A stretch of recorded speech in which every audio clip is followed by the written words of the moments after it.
উত্তরপ্রদেশের লখনৌতে অবৈধ বাংলাদেশি বস্তি তৈরি করে থাকছিল।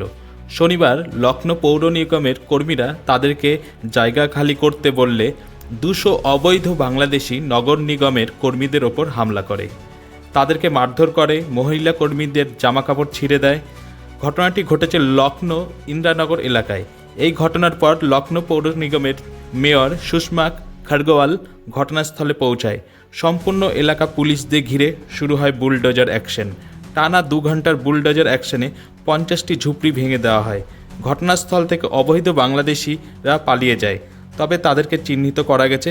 খুব শীঘ্রই তাদের ধরা হবে এবং আইনগত ব্যবস্থা নেওয়া হবে তাদের ওপর। Bureau report, Lucknow.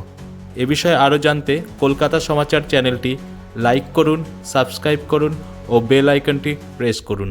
ধন্যবাদ।